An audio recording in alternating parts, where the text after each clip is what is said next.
Das ist eine Kunstaktion, oder wie?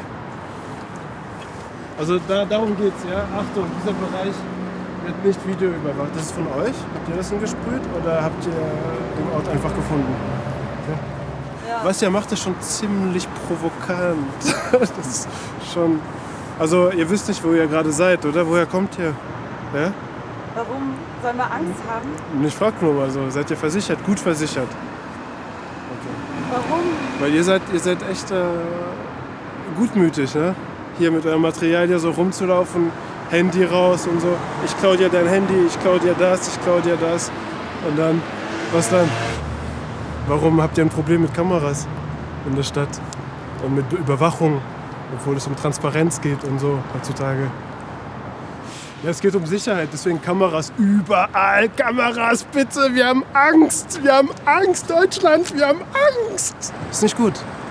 Also bitte keine Kameras. Lasst uns hier dealen, huren,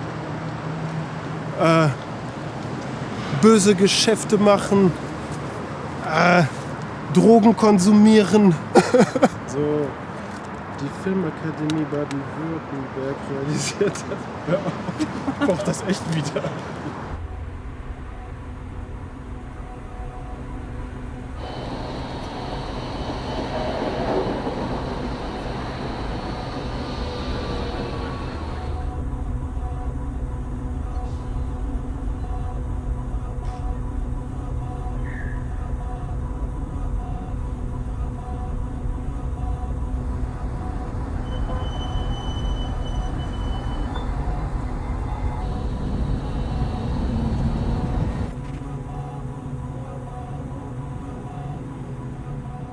Fühlen Sie sich wohl hier in Mannheim?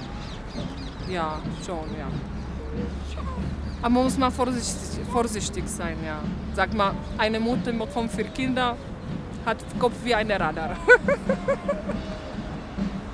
Früher konnten die Kinder auf der Straße noch spielen. Heutzutage musst du ja schauen, wird dein Kind nicht mitgenommen. Das gab es ja früher sicher auch schon, aber nicht so viel. Ne? Ist schon gefährlich manchmal. Zurzeit ist passiert zu viel. Zum Beispiel etwas mit Kindern passieren am Tag oder am Abend oder im Sommer. Oder die Diebe sind oder die Ausländer, manche welche sich manchmal hier aufhalten am Tag. Also ich würde nachts ja nicht alleine unterwegs sein als Frau. Sage ich Ihnen ganz ehrlich. Alles ist mehr gefährlich. Die Leute sind, die Fantasie, alles durch Fernsehen, Medien, alles hat sich sehr weit gebreitet und ist groß und Leute sind sehr viel verrückt geworden. Brauchen wir doch bloß jeden Tag die Zeitung lesen, was hier los ist. Ist halt leider so.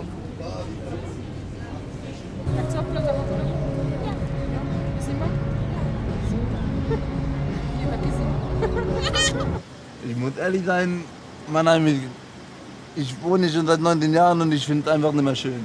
Ja. Klar, es gibt Leute, die gehen nach Mannheim aus New York oder sonstiges so. Die finden es ganz schön, mal was anderes zu sehen, aber ich finde es hier eigentlich ziemlich dreckig und wie soll ich sagen, also nicht gegen die Ausländer, aber hier sind zu viele Türken. Also nicht gegen Türken generell, aber wie soll ich sagen, ich habe ja auch schon auf die Fresse gekriegt. Ja, das ist scheiße.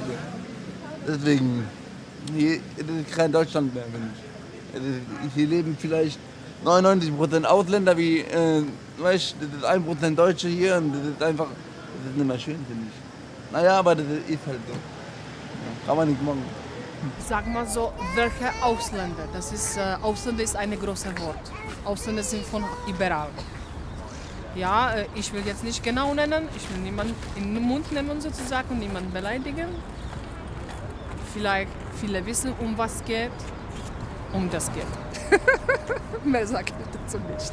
Und ich muss auch sagen, ich würde Menschen, die, sag ich mal, jetzt hier eingereist sind und, sag ich mal, Flüchtlinge, die jetzt wegen dem Krieg weggegangen sind und hier so eine Straftaten begehen und andere Menschen vergewaltigen oder sonst was, die würde ich komplett ausweisen. Also die würden sofort wieder weggeschickt werden, weil entweder habe ich Angst vor dem Krieg und möchte hier in dem Land aufgenommen werden, aber trotzdem darf ich nie vergessen, auch wenn ich im Ausland bin, bin ich Gast. Und so sollte ich mich auch immer verhalten. Ich bin Gast. Habt ihr selber etwas erlebt hier in der Innenstadt oder in der Neckarstadt? Ich nicht. zum Glück nicht. Nee. Muss auch nicht sein. Ja, ne. Habt ihr vielleicht Freunde oder Verwandte, die hier etwas erlebt haben? Also ich kenne auch niemanden, der irgendwie... Nein, ich denke nicht. Nein. Aber es reicht Fernsehen. Nachrichten. Haben wir jeden Tag. Also ganz ehrlich, ich weiß gar nicht, wo die Kameras hängen. Das ist aber auch gut so, dass man es nicht weiß, weil nur beobachtet sein möchte ich auch nicht. Also es ist besser, wenn man nicht weiß, dass man beobachtet wird. Ja. Big Brother is watching you. Ist überall, oder? Muss man nicht haben. Muss man zumindest nicht so genau wissen, finde ich.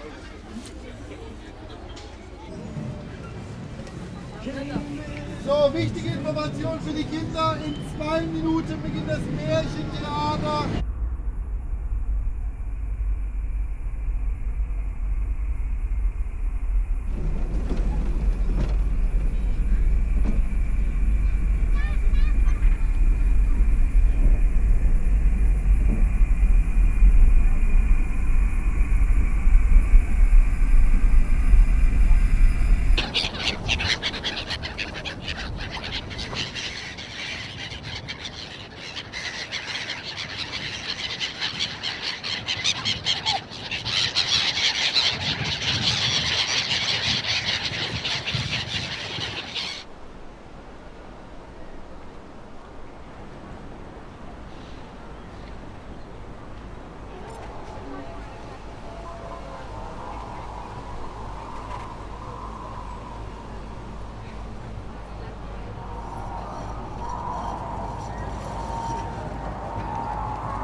Gut, zunächst würde ich mal unser Polizeipräsidium vorstellen und mal so ein bisschen was zu den Eckpunkten von unserem Polizeipräsidium sagen. Ich habe hier eine kleine Präsentation vorbereitet, wo es um unsere Organisation geht und anschließend dann auch um die Videoüberwachung in Mannheim. 2016 gab es ja diese Sicherheitsumfrage in Mannheim und da hat man dann festgestellt, dass, ich glaube, 43% der Bevölkerung sich teilweise nicht mehr sicher fühlen in der Stadt. 2012 waren es noch 27%, also da gab es einen deutlichen Anstieg. Also da hat man schon gesehen, die Angst in der Bevölkerung steigt und die würden gerne Reaktionen sehen und würden die Videoüberwachung als probates Mittel anerkennen.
Wir sind selbst überrascht. Bei der Zahl der Kameras, die wir mittlerweile im Betrieb haben, ist es natürlich sehr schwierig für einen Menschen, diese Kameras alle im Blick zu behalten und zu intervenieren. Das hat dann letztlich zu der Überlegung geführt, dass wir hier eine algorithmenbasierte Bildauswertung oder, wie es gern mal im allgemeinen Sprachgebrauch genannt wird, intelligente Videoüberwachung einzuführen, die diesen Prozess der Echtzeitbeobachtung eben auch tatsächlich unterstützt und begleitet. Im Moment arbeiten wir an den grobmotorischen Bewegungsmustern wie Treten und Schlagen. Später kommen dann noch Fallen, Liegen, Rennen und Rudelbildung dazu und im weiteren Verlauf die feinmotorischen Bewegungsmuster, wo es um die Fragen Betäubung, also Rauschgiftdeal auf der Straße und Taschendiebstahl, wo ganze Bewegungsstränge, Handlungsstränge von Bedeutung sind und nicht die Einzelbewegung. Ja, da haben wir gute Fortschritte gemacht.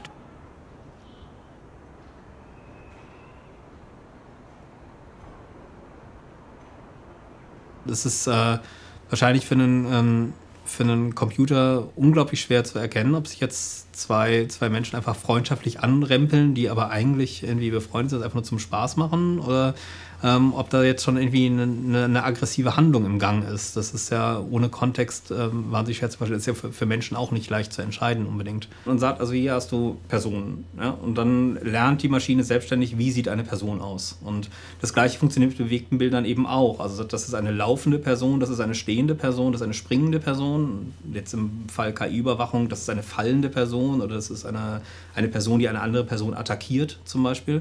Und die Maschine lernt eben die Muster dahinter selbstständig zu extrahieren aus den Daten. Man gibt ja einfach Beispiele, sagt, das ist eine fallende Person und zeigt ihr 100 fallende Personen und dann lernt die Maschine eben zu verstehen, wie eine Person fällt. Wir wissen momentan sehr gut, wie KI auf der groben Ebene funktioniert, also wie lernt ein System. Was wir in der Regel nicht so gut wissen, ist, was hat es am Ende gelernt? Also wonach hat es jetzt eine Entscheidung getroffen? Was unser Ziel ist, dass der Faktor Mensch verringert wird. Das heißt, diese Beobachtungsleistung, die momentan, dieses Monitoring, das momentan noch geleistet wird, das soll mit der Zeit weniger werden. Diese Aufgabe soll eben durch die Algorithmen durchgeführt werden. Die sollen dann die verdächtigen Verhaltene melden und dann erfolgt nur noch eine Bewertung durch einen Polizeibeamten. Von der Leistungsbeschreibung her, was uns ganz wichtig ist, was in der Öffentlichkeit auch mitunter falsch dargestellt wird, wir betreiben keine Gesichtserkennung, sondern man sieht so einen Überblick über einen Raum, wo sich Leute bewegen, aber dass man da die einzelne Person als solche erkennt auf den Kamerabildern, ist eigentlich nicht möglich.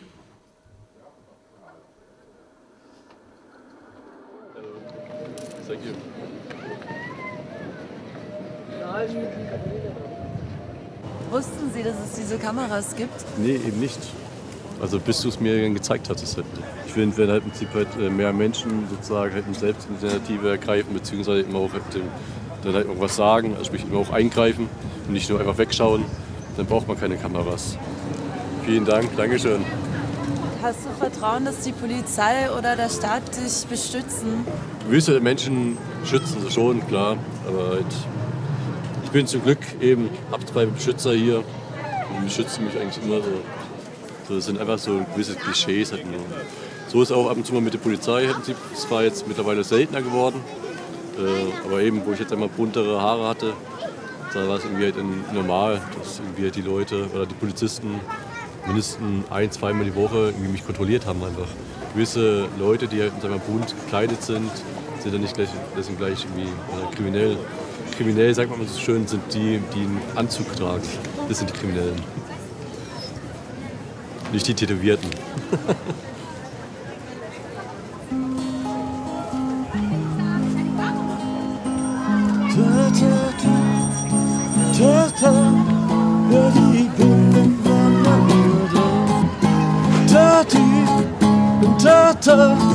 Ja, die Bullen waren mal einfach wieder da.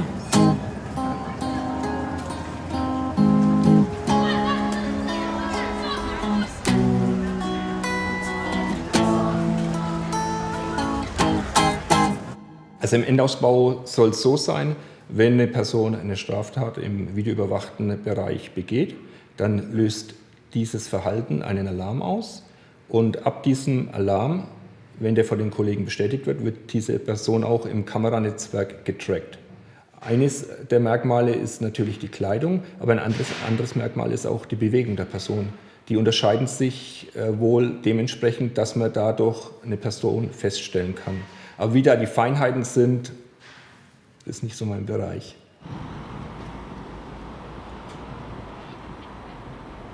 Klar ist die Polizei ein Stück weit Überwachung, weil es ja auch unser Auftrag ist, die Einhaltung von Gesetzen zu überwachen. Ehrlich gesagt, ich werde jede Woche angehalten von der Polizei wegen meinem Auto, wegen mir, weil ich habe eine Behinderung, ja. Aber die Leute, die denken, dass ich irgendwie auf Koks bin oder satt bin oder sonstiges, also alles, habt ihr alle schon gehört, ja. Um 4 Uhr morgens bin ich gefahren. Es ist egal, ob ich fahre oder nicht, ich bin gefahren, weil ich hatte Hunger gehabt, ja. Also die sind hinter mir hergefahren, haben mich angehalten, dann habe ich meinen Bruder anrufen wollen, mein Handy war aber hier am Laden, in mein Auto, ne. Habe ich gesagt, Leute, ich gehe kurz ins Auto, ich hole mir kurz Hilfe, einen Rechtsbeistand. Und dann bin ich eingestiegen, habe meinen Bruder probiert anzurufen, nach 2-mal klingeln, machen die mir die Tür auf und sagen, ja, die machen mit Zwang jetzt, ja. Und der eine hat mich dann gepackt, hier am Nacken, gepackt richtig, der andere meine Hände genommen und aus dem Auto geschmissen, Vorsicht, aus dem Auto geschmissen, hier. Also das war ungefähr am Hauptbahnhof. Ich habe auch schon probiert, da irgendwelche Aufzeichnungen von naheliegenden Kameras zu holen, aber es gab keine.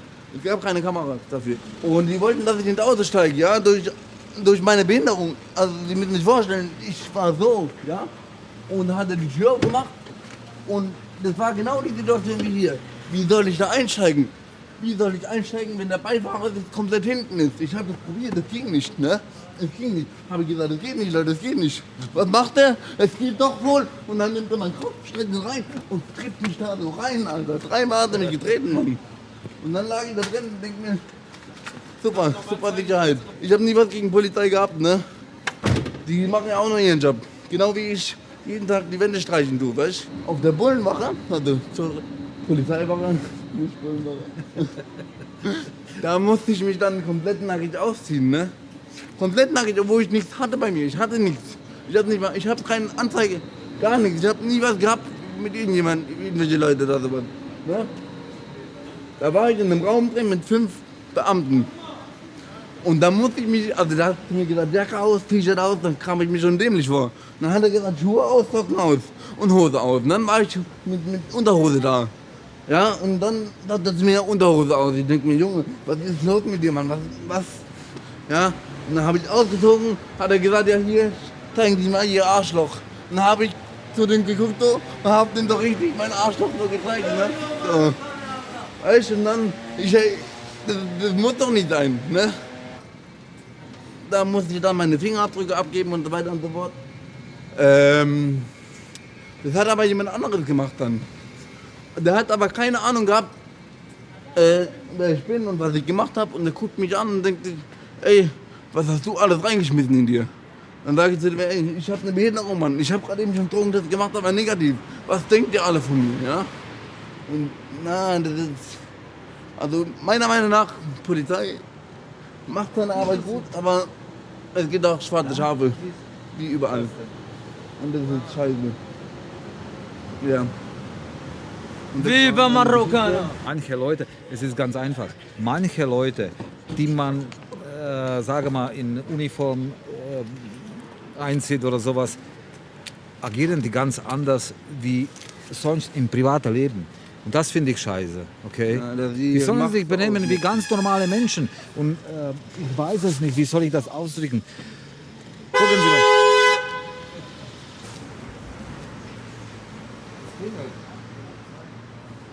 Komisch. Ich habe deine Mutter angerufen. Du bist nicht erreichbar. Hat dir jemand Telefon geklaut? Ich habe gerade ignoriert gehabt. Das Handy? Oder ein Kollege, der ist hier so ein bisschen so shady rumgelaufen. So wird da ja, da hast du ja auch gesehen, ja? Ja. Mein Fenster war offen, deswegen.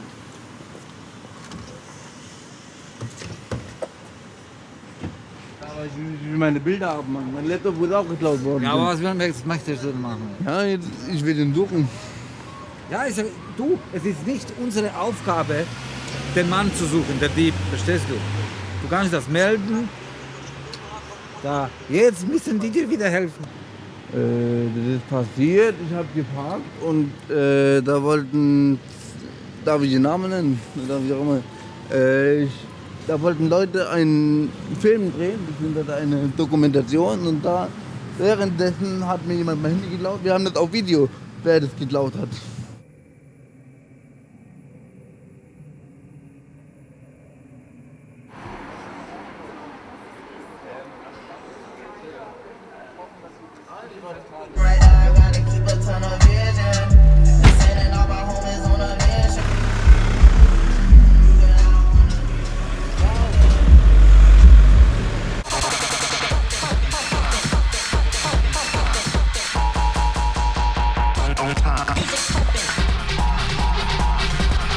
Ich stelle die Frage jetzt einfach ganz grob, werden unterschiedliche Personengruppen durch die Polizei anders behandelt?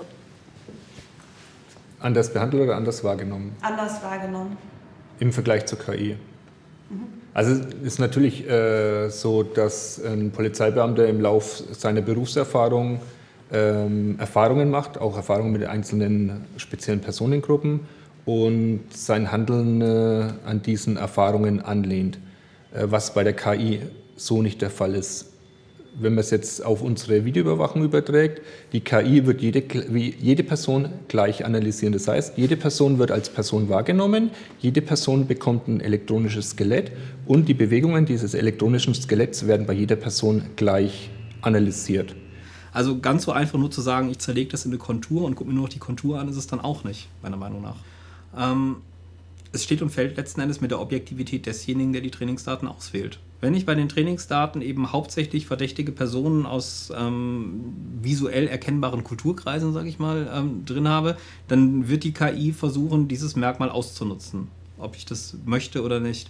Und bei diesen Bilderkennungsverfahren, da werden halt in der Regel auch so komplexe Modelle trainiert, dass ich das als Mensch auch gar nicht sagen kann. Also ich kann gar nicht sagen, die KI hat sich jetzt sagen wir, illegalerweise auf die Hautfarbe fokussiert, weil ich das Modell gar nicht mehr verstehen kann als Mensch.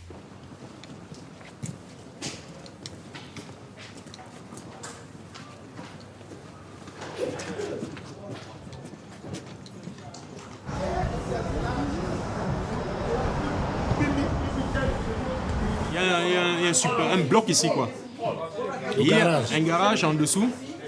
À l'entrée de ce garage, ça va un peu tout en bas. Ils ont aligné 5 Africains. Déshabillés tous. Ils ont demandé ce vêtement, tu mets là-bas ce vêtement, tu mets là-bas ce vêtement, tu mets là-bas. Dans la garage. À l'entrée du garage, c'est juste. C'est un schräg. Es ist ein bisschen ein Gefäll. Der Eingang. Ils ont dit, mettez-vous au mur. Là, dans la garage, ils ont déshabillé les personnes. Et ils mettent des gants et ils tiennent ces gens de manière violente. Bon, pourtant, il n'y a pas eu de résistance. Il n'y a pas eu de résistance. Il y a eu plusieurs cas comme ça. Quand l'Africain, devant un policier, demande simplement « Pourquoi vous me contrôlez ?» Il commence à être agressif. Ils répondent arrogamment. Tu vas te plaindre n'importe où. Marc Vastouville, j'ai vécu ça. La justice qui travaille avec des preuves pour pouvoir condamner certaines personnes. Pour nous donner ces avantages, aussi de jouir de nos droits citoyens en Allemagne, Mannheim et consorts, installons les caméras Überwachung partout. Il y a des coins où on ne se sent pas trop sécure. Mais quand on n'arrive pas là-bas, on ne peut pas se comporter. C'est arrivé là-bas qu'on va. Je le sens. Ça va ici quoi, mon frère? Elle veut quoi? C'est des gens qui veulent savoir comment on vit ici. Ici, c'est de la merde ici. Comment on a la keine Arbeit, keine Familie, keiner. Warum, Bruder? Kannst du helfen oder was? Ja, vielleicht. Immer schlagen hier, Bruder. Ja, aber wie?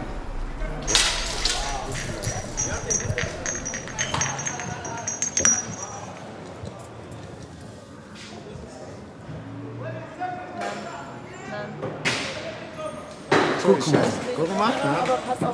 Pass auf, hein? Pass auf. Allez, merci. Hein. Merci bien. Gentil, merci, à toi madame. aussi. Quoi. Non, Merci, mon tranquille, frère. frérot. Porte-toi bien, quoi. Hey, Junge, was ist los? Everything is okay? Non. Ok, ce qui s'est passé là,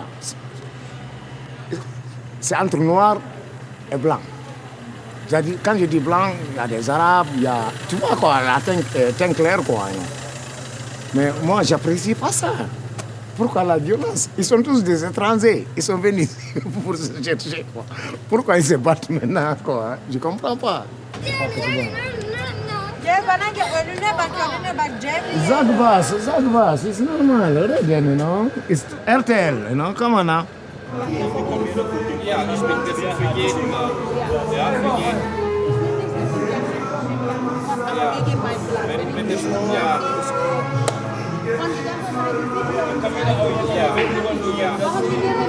Ja, ich habe gerade eben gesagt. Das kostet Geld für mich. Die machen mich tot. Ja, hallo, ich habe gerade eben gesagt. C'est les camarades qui sont installés par la police. Est-ce que tu as la confiance que les camarades qui vont t'aider? Je te dis, c'est pas la première fois que tu me poses la question. Je te dis que si les caméras de surveillance sont surveillées aussi, tu vois ce que je veux dire? La caméra ne montre que ce qu'elle voit. Mais il y a quelqu'un qui doit être là pour prouver que la caméra a vu ça. Et si la personne qui est là, qui regarde la caméra là, ne veut pas avoir la vérité, qu'est-ce que tu veux? La caméra n'est pas efficace? Vrai ou faux?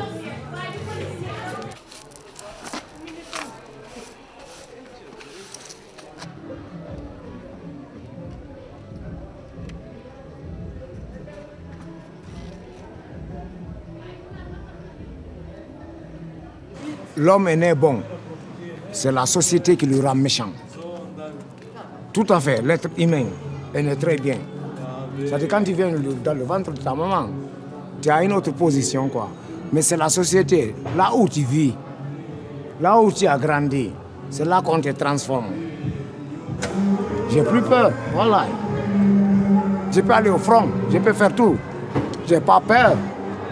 J'ai plus peur, quoi. C'est-à-dire j'ai eu peur. L'homme, tu le poses jusqu'au mur. Quand il est adossé, il ne peut plus bouger. Là, il repousse aussi, quoi. Parce qu'il n'y a pas où aller encore, quoi. Tu vois ce que je veux dire? Mais c'est ça la vérité, c'est ça la réalité.